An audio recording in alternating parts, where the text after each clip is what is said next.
বিভিন্ন জেলায় পেট্রোল পাম্পে ক্রেতাদের ভিড়। যানভিত্তিক কোটা মেনে দেয়া হচ্ছে তেল। কাঙ্ক্ষিত ডিজেল না পাওয়ায় জমি প্রস্তুত নিয়ে বিপাকে মানিকগঞ্জের কৃষক।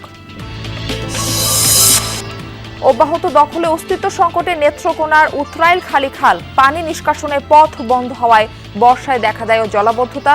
অবৈধ স্থাপনা উচ্ছেদ করে খননের দাবি। মাছ ধরায় নিষেধাজ্ঞার সপ্তাহ পেরোলেও খাদ্য সহায়তা পাননি ভোলার জেলেরা। বিপাকে পড়েছেন কর্মহীন প্রায় ৩ লাখ জেলে। শিগগিরই বিতরণের আশ্বাস।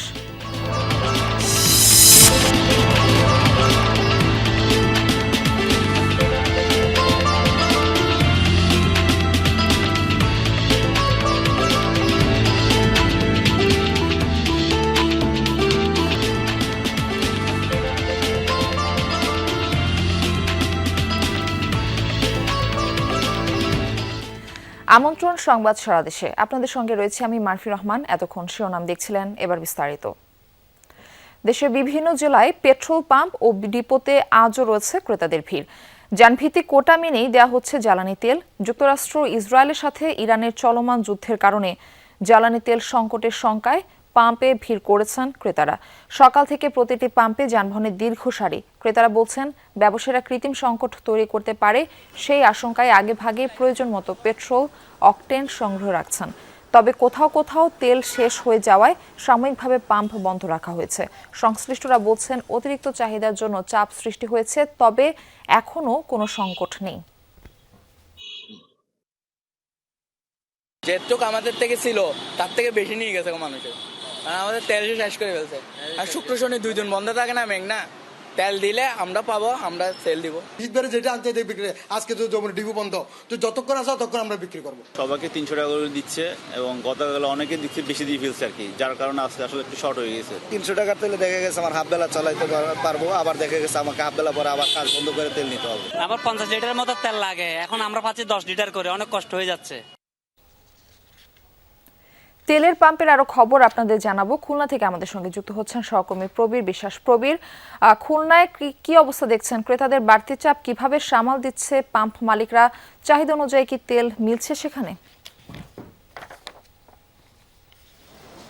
বাড়তি চাপ এখনো রয়েছে মার্ফি। আমরা খুলনা ঢাকা বিশ্ব রোডের একটি পাম্পে রয়েছি, অর্থাৎ একটি হাইওয়ের পাশে এই পাম্পটি, যেখান দিয়ে নিয়মিত সব ধরনের যান চলাচল করে এমন একটি pump, Rupa petroleum and CNG. এই পাম্পে যারা আছে তারা আমাদেরকে জানিয়েছে তাদের কাছে যে স্টক রয়েছে জ্বালানি তেলের, সেটি হয়তো 1 থেকে 1.5 দিন যাবে। এটি আরও 2 দিন 3 দিন বেশি যেতে পারতো যদি গ্রাহকের বাড়তি চাহিদাটা না থাকতো। কারণ গ্রাহক যাদের তেল আছে তারা পুনরায় আবার তেল নিতে চাচ্ছে, কারণ কখন কি হয় সেই সন্দেহের জায়গা থেকে। সে কারণেই বাড়তি এই চাপটা গত 2 দিন আগে শুরু হয়েছে প্রতিটা পেট্রোল পাম্পে, সেটি কিন্তু এখনও চলমান রয়েছে। দেখতে পাচ্ছেন একাধিক মোটরসাইকেল এখানে তারা দাঁড়িয়ে আছে পেট্রোল পাম্পের সামনে ফুয়েল নেওয়ার জন্য। এবং আমরা একটু কথা বলবো এই পাম্প যারা পরিচালনা করে, কি পরিমাণ পর্যাপ্ত পরিমাণ আপনাদের আছে কিনা, বা কি পরিমাণ মজুদ রয়েছে, কতদিন দিতে পারবেন? আমাদের যা আছে আমরা 1-2 দিন চালাতে পারবো। অনেকে এসে চাচ্ছে ট্যাঙ্কি ফুল, কিন্তু ট্যাঙ্কি ফুল তো আর দেওয়ার নির্দেশনা নাই এই মুহূর্তে। যতদূর আছে আমাদের দেওয়ার চেষ্টা করবো যতক্ষণ আছে, এরপরে আপনার না থাকলে তখন তো আর কিছু করার নাই। এখন আমরা কালকে ডিপো খুলবে, ডিপোতে যেয়ে দেখবো, যদি আমরা পাই সেক্ষেত্রে আমরা আবার পুনরায় চালু করতে পারবো। আমাদের অকটেন যা আছে রিজার্ভের মতো আর কি, এই কারণে বন্ধ রাখছি। 2-1টা প্রশাসনের গাড়ি আসে, ইমার্জেন্সি অ্যাম্বুলেন্স আসে, সেক্ষেত্রে যেটুকু আছে একটু বন্ধ করে রাখছি, সেগুলো ছাড়ানোর জন্য। যতক্ষণ আমরা অ্যাভেলেবেল না পাচ্ছি, অ্যাভেলেবেল যখন পাবো তখন আবার এটা আমরা চালু করে দেবো। তাহলে আমরা বলতে পারি যে অকটেন এখন বন্ধ রয়েছে, শুধুমাত্র পেট্রোল আর ডিজেল চলছে মারফি। আপনাকে বলে রাখি, খুলনাতে 3টি ডিপো রয়েছে, পদ্মা, মেঘনা, যমুনা। সেগুলো শুক্র শনি পাম্প এইগুলো বন্ধ থাকে ডিপোগুলো। যদি আগামীকাল তারা তেল দেয় তাহলে আসলে এই যেগুলো পেট্রোল পাম্পগুলো রয়েছে তারা তেল সরবরাহ করতে পারবে। মারফি। প্রবীর, আপনাকে ধন্যবাদ যুক্ত হবার জন্য। মধ্যপ্রাচ্যের যুদ্ধকে ঘিরে দেশে জ্বালানি তেল সংকটের আশঙ্কা তৈরি হয়েছে। এরই মধ্যে মানিকগঞ্জের বিভিন্ন এলাকা থেকে উধাও হয়ে গেছে ডিজেল। খোলা বাজার, এমনকি পাম্পেও মিলছে না চাহিদা মতো তেল। এতে বোরো মৌসুমে জমি প্রস্তুত করা নিয়ে বিপাকে কৃষক। অনেক জায়গায় মাঠে কাজ বন্ধ রেখে তেলের খোঁজে ঘুরছেন ট্রাক্টর চালক ও সেচ মালিকরা। বোরো ধানের জন্য প্রস্তুত হচ্ছে জমি। কোথাও কোথাও ধান রোপণও শুরু হয়েছে। এরই মধ্যে জ্বালানি তেলের সংকট তৈরি হয় কৃষকের কপালে চিন্তার ভাঁজ। কারণ বোরো মৌসুমে ডিজেলের চাহিদা থাকে সবচেয়ে বেশি। চাহিদা মতো তেল না মিললে ক্ষতিগ্রস্ত হতে পারে বোরো আবাদ। এখনই তেল পাওয়া যাচ্ছে না, আবার চৈত মাস আসলে তারও পাওয়া যাবে না, তখন আরও সংকট বেড়ে যাবে। তখন মাস কৃষকরা আবাদ করবো কি দিয়ে? আমার চাহিদা 20 লিটার, সেখানে আমি 5 লিটার পাইতেছি এবং কি তারপরেও লাইনে দাঁড়িয়ে পাম্পের থেকে তেল পাই না। যে কোনো পাম্পে গেলে তেল নেই। হ্যাঁ, এখন আমাদের কৃষিকাজ মনে করেন একবারে পুরোপুরি বন্ধর পর্যায়ে এসেছে। যদি তেল না পাই তাহলে আমার পকেট মার দেবো, আমার বিশাল একটা সর্বনাশ হবে। খালি সর্বনাশ না, কতটি আমরা বাতে মরে যাবো। সংকটের অজুহাতে তেল বিক্রি বন্ধ রেখেছে খোলা বাজারের বেশিরভাগ ব্যবসায়ী। তাই ভিড় তেলের পাম্পগুলোতে। ঘন্টার পর ঘন্টা অপেক্ষার পরও সেখানে মিলছে না জ্বালানি তেল। ফলে বেশিরভাগ মানুষকে ফিরতে হচ্ছে খালি হাতে। স্থানীয়ভাবে কৃত্রিম সংকট তৈরির অভিযোগ করেছেন অনেকেই। কেউ জমিন চাষ করতে পারতেছে না, তাহলে আমরা এখন তেল পাই না, কিন্তু তেল তো ঠিকই রাত্রে পাচার হয়ে যায়। তাহলে এই জিনিসটা প্রশাসনের নজরে রাখা উচিত যে তেলটা সিন্ডিকেট না হয়। তেলের সংকট দেখাইতেছে, এখন তেল তো পাইতেছি না, কোনো জায়গায় তেল মাল পাইতেছি না। আর যার কাছে আছে আর মুখ দিয়ে 5 লিটার 10 লিটার করে তেল দিতেছে। পাম্প কর্তৃপক্ষ বলছেন খোলা বাজারে তেল বিক্রি বন্ধ থাকায় পাম্পে হুমড়ি খেয়ে পড়ছে মানুষ। ডিপো থেকেও সরবরাহ কমিয়ে দেওয়া হয়েছে বলে জানান তারা। তেল ডিপোতে দিচ্ছে কম, এই কারণে আপনার তেল আনতে দেরি হচ্ছে, এই কারণে তেল জানছি আপনার বেচে শেষ করে দিচ্ছি। খোলা বাজারে অনেকে তেল বিক্রি করতো, তারা এখন তেল বিক্রি করা বন্ধ করে দিছে। এই কারণেই সমস্ত লোক এসে পাম্পে চাপ সৃষ্টি করতেছে। তবে স্থানীয় প্রশাসন বলছে জ্বালানি সরবরাহ স্বাভাবিক রাখতে কাজ চলছে। কৃত্রিম সংকট তৈরি হলে ব্যবস্থা নেওয়ারও আশ্বাস দেওয়া হয়। কয়েকটা জায়গায় ওরা একটু চেষ্টা করছিল যে মানে একটু কম কম করে বিক্রি করে মানে স্টক করে রাখতে, কারণ এখনো তো সরকারিভাবে দাম বাড়েনি, কিন্তু সংকট সত্যি সত্যি যখন হবে দাম আসলে বেড়ে যাবে। ওই সুযোগটা নেওয়ার জন্য এটা তো একটু চেষ্টা করবেই, সেটা আমরা সতর্ক আছি। বোরো মৌসুমে জমি চাষের জন্য ডিজেলের উপরই নির্ভর করতে হয় কৃষকদের। কিন্তু হঠাৎ করেই তেলের সংকটে তারা পড়েছেন দুশ্চিন্তায়। কৃষকদের আশঙ্কা দ্রুত পরিস্থিতি স্বাভাবিক না হলে ব্যাহত হতে পারে চলতি মৌসুমের বোরো আবাদ। BM Khorshed, Jamuna news, Manikganj. বান্দরবানের নাইখাংছড়ি সীমান্তে স্থলমাইন বিস্ফোরণে আব্দুল জব্বার নামে এক কাঠুরিয়া আহত হয়েছেন। বিস্ফোরণে তার বা পায়ের গোড়ালি থেকে নিচের অংশ উড়ে গেছে। গতকাল সন্ধ্যায় স্থানীয় দোছড়ি ইউনিয়নের পাইনছড়ি সীমান্ত এলাকায় এই ঘটনা ঘটে। নাইখাংছড়ি উপজেলা নির্বাহী কর্মকর্তা মাজহারুল ইসলাম চৌধুরী জানান, শুক্রবার বিকেলে আব্দুল জব্বার সহ কয়েকজন কাঠুরিয়া পাইনছড়ি সীমান্তে যান।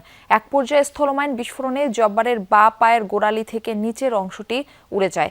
তাকে উদ্ধার করে উপজেলা স্বাস্থ্য কমপ্লেক্সে নিয়ে যায় সাথে থাকা লোকজন। পরবর্তীতে উন্নত চিকিৎসার জন্য কক্সবাজার সদর হাসপাতালে স্থানান্তর করা হয় জব্বারকে।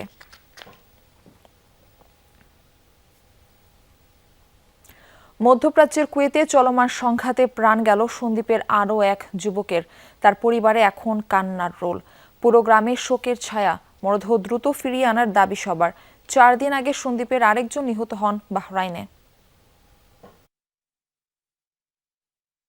বৃহস্পতিবার সকালে বাবার সঙ্গে মোবাইলে কথা বলেন 30 বছর বয়সী জাহেদ। রাতে কুয়েত থেকে তার মৃত্যুর খবর পায় পরিবার। নিহত জাহেদ কুয়েতের জারা সালমি এলাকায় মরু অঞ্চলে উট পালনের কাজ করতেন। সহকর্মীদের কেউ বলছেন ক্ষেপণাস্ত্রের আঘাতে, কেউ বলছেন মাইন বিস্ফোরণে মৃত্যু হয়েছে। তার বাড়ি সন্দ্বীপ পৌরসভার 9 নম্বর ওয়ার্ডে। পরিবারে এখন শোকের ছায়া।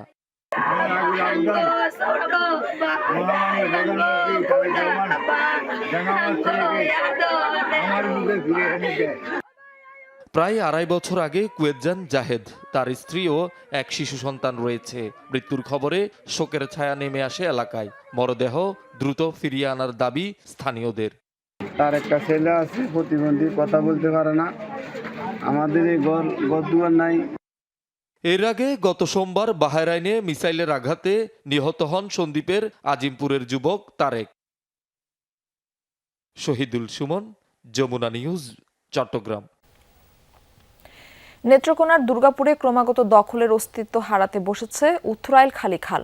গড়ে উঠেছে বহু অবৈধ স্থাপনা।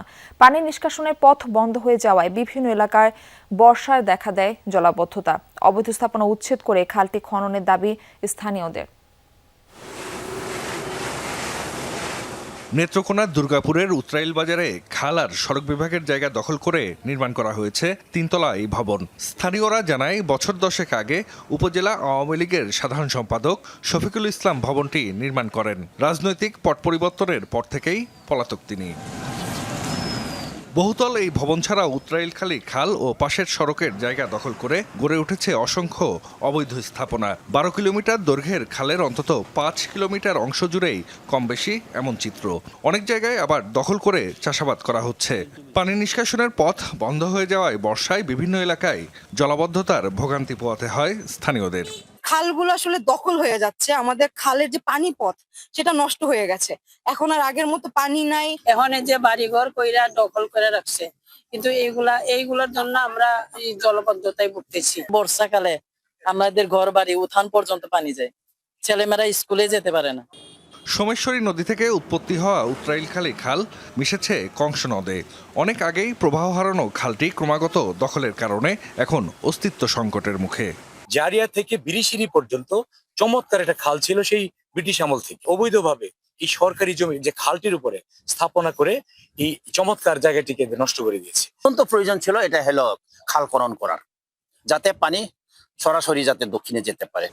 উপজেলা প্রশাসন ও সড়ক বিভাগ জানিয়েছে সরকারি নির্দেশনা পেলে অবৈধ স্থাপনা উচ্ছেদ করা হবে। এরই মধ্যে বিভিন্ন স্থানে অবৈধ স্থাপনাগুলো চিহ্নিত করার কাজও চলছে। অবৈধ স্থাপনা আছে, অতি শীঘ্রই আমাদের মাননীয় ভূমি পরিচালনা আছে, তার নেতৃত্ব এবং তার দিক নির্দেশনায় আমরা এই খালগুলো পুনরুদ্ধার করার চেষ্টা করব। এটা আমরা ইতিপূর্বে বিভিন্ন স্থাপনা যেগুলো আমাদের এতে পড়েছে সেগুলো চিহ্নিত করেছি। আমরা আবার সেটাকে হালনাগাদ করে আমরা পরবর্তীতে উচ্ছেদ কার্যক্রম প্রয়োজনীয় ব্যবস্থা গ্রহণ করব।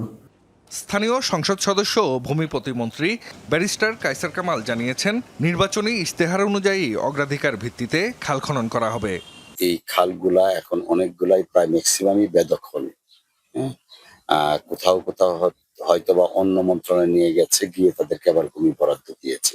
তো আমরা সবকিছু দেখবো, দেখে প্রাথমিকভাবে আমি যতটুকু জানি আমাদের উপজেলা প্রশাসন থেকে 2টা খাল নির্বাচিত করা হয়েছে, ওই 2টা খালের খনন শুরু হবে অচিরেই।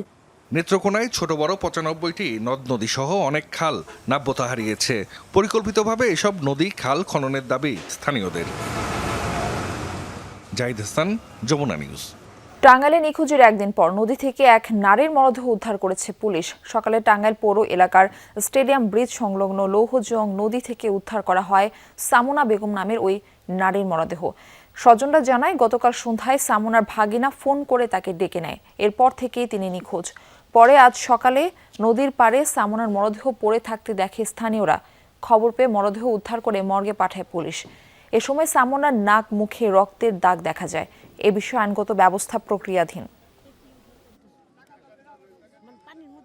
ভোলার মেঘনা ও তেঁতুলিয়া নদীতে চলছে মাছ আহরণের উপর 2 মাসের নিষেধাজ্ঞা। এতে কর্মহীন জেলার 7 উপজেলার কমপক্ষে 3 লাখ জেলে।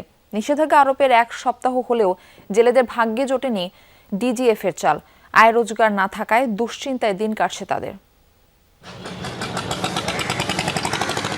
যে পল্লী জেলেদের হাকডাকে সদাই সরগরম, সেখানে আজ শুধুই নীরবতা।